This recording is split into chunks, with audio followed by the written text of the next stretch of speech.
తిరుమల తిరుపతి శ్రీ వెంకటేశ్వర స్వామి వారి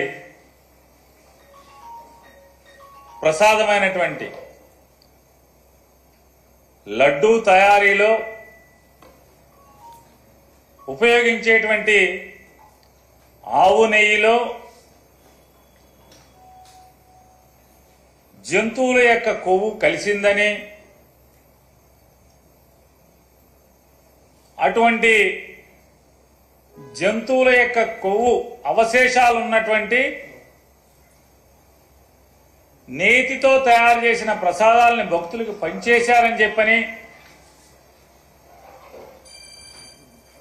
తప్పుడు ప్రచారం ద్వారా రాజకీయ లబ్ధి కోసం సాక్షాత్తు కలియుగ దైవమైనటువంటి శ్రీ వెంకటేశ్వర స్వామి వారి ఆలయ మహత్యాన్ని, తిరుమల తిరుపతి దేవస్థాన పవిత్రతను, తిరుమల తిరుపతి వెంకటేశ్వర స్వామి వారి నైవేద్యమైనటువంటి లడ్డూ ప్రసాదాన్ని కూడా దుర్మార్గంగా రాజకీయాలకి వాడుకుంటూ ఒక పవిత్ర దేవాలయాన్ని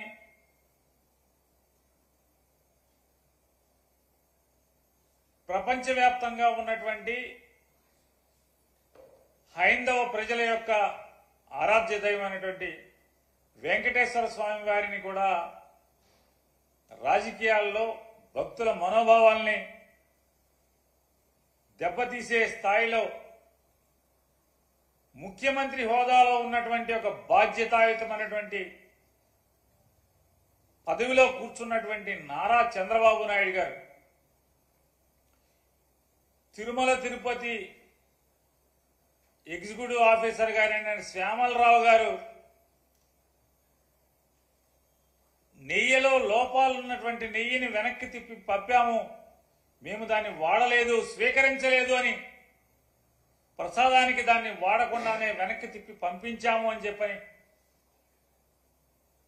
అలాగే తిరుపతిలో ల్యాబ్ ఉంది, ల్యాబ్లో మేము పరీక్ష చేసి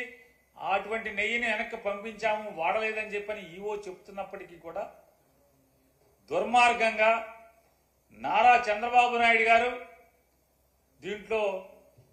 జంతువు కొవ్వు కలిసిందని, అలాగే వారి కుమారుడైన నారా లోకేష్ నాయుడు గారు మరొక అబద్ధాలాడటంలో, అసత్యం ఆడటంలో మరొక 10 అడుగులు ముందుకేసి పంది కొవ్వు కలిసిందని చెప్పని ప్రసాదంలో నారా లోకేష్ మాట్లాడుతూ, అలాగే వెనకటికి పెద్దలు చెప్పిన సామెతగా దున్నపోతు ఈనిందేనే ఎవడో చెప్తే దూడను కట్టేయమని చెప్పని ఇంకొకటి దూడను కట్టేయడానికి పరిగెత్తిన తందాన ఈ తండ్రి కొడుకుల యొక్క దుర్మార్గపు మాటలని, దున్నపోతు ఈంతే దూడ కట్టేయడానికి ఎవడో పరిగెత్తినట్టుగా పవన్ కళ్యాణ్ గారు దాన్ని భుజానేసుకుని ఆ మాటను ప్రచారం చేయటం, వీళ్ళందరూ కలిసి ఉమ్మడిగా కూటమిగా చేసినటువంటి ఈ కూటమి పాపాన్ని ప్రక్షాళన చేసేదానికి సెప్టెంబర్ మాసం 28వ తారీఖున, అంటే ఈ నెల 28వ తారీఖున శనివారం తిరుమల వెంకటేశ్వర స్వామి వారి యొక్క పవిత్రతని వీళ్ళ ముగ్గురు కలిసి, కూటమంతా కలిసి అపవిత్రం చేసినటువంటి దౌర్భాగ్య పరిస్థితుల నుంచి వాళ్ళ పాపాలని క్షమించి వదిలేయమని, దానికి పరిహారం కోసం జగన్మోహన్ రెడ్డి గారి యొక్క పిలుపు మేరకు ఈ శనివారం 28వ తారీఖున ప్రతి నియోజకవర్గంలో కూడా వివిధ దేవాలయాల్లో భక్తులు గాని, ప్రజలు గాని, అలాగే వైఎస్ఆర్ కాంగ్రెస్ పార్టీ కార్యకర్తలు గాని ప్రతి ఒక్కరు కూడా ఆ రోజు ఈ కూటమిగా వీళ్ళు ఏర్పడి స్వామివారి పవిత్రతని ఈ రకంగా కిరాతకంగా పాపానికి ఒడిగట్టిన దాన్ని పరిహారం కోసం ప్రత్యేకమైన పూజలు నిర్వహించమని చెప్పని అందరినీ కూడా